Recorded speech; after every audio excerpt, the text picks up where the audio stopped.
Tiens, spoiler, résumé détaillé de l'épisode 994. Anthony a drogué l'otage, il était complice du kidnappeur. Au Spoon, Charlie veut jouer les héroïnes et se demande s'il y a ou pas une porte de sortie. En l'entendant parler, notre preneuse d'otages s'énerve, l'isole du groupe et lui pointe son arme sur la tête. Si elle recommence, elle sera la première à y passer.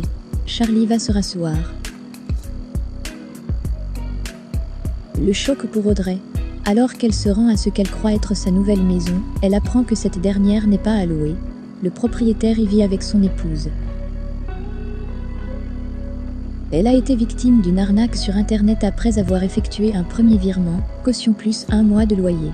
L'occasion pour Jordan d'en rajouter une couche et de reprocher à sa mère d'avoir claqué toutes leurs économies dans une maison fantôme. Au Spoon, Ulysse fait une crise d'asthme. Anthony l'aide à faire quelques pas, car sa ventoline est vide. Tristan demande à la preneuse d'otages de le laisser sortir. Le refus est catégorique et immédiat. Chloé s'en mêle et lui demande de le laisser sortir avec les deux jeunes. Mais là encore, c'est un échec. Pendant ce temps, Flore s'inquiète de ne pas avoir de nouvelles d'Alex. Elle lui laisse un message sur son répondeur. Elle demande à Barr s'il n'a pas vu Alex, car ils étaient censés se voir, il y a 2 heures, et il n'est pas venu. Elle ne trouve pas ça normal. Ça ne ressemble pas à Alex. Elle a peur qu'il ait eu un accident. Au commissariat, et alors qu'on tente toujours d'identifier l'acheteur de l'arme, Xavier informe Martin et Karim que le plan Vigipirate est relancé et qu'il passe en urgence attentat. Il leur demande de sécuriser tous les lieux accueillants du public, lieux culturels, plages, le centre-ville, la gare. Audrey a été contrainte de prendre une seule chambre d'hôtel pour tout le monde. Dormir à 4 dans une seule chambre s'annonce compliqué.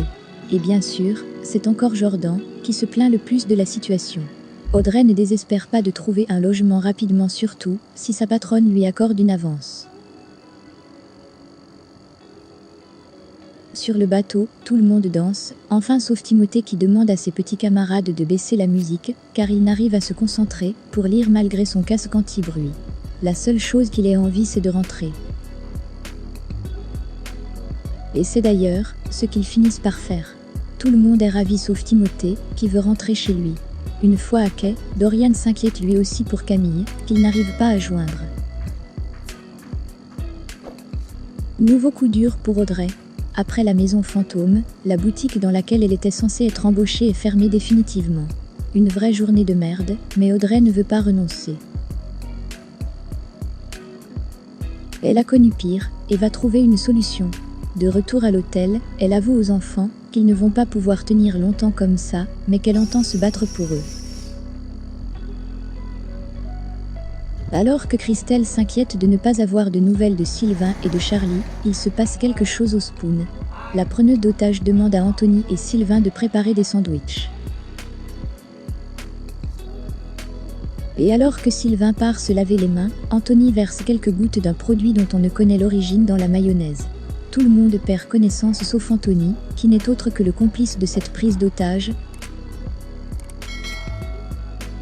Merci d'avoir regardé et à la prochaine vidéo. N'oubliez pas de vous abonner à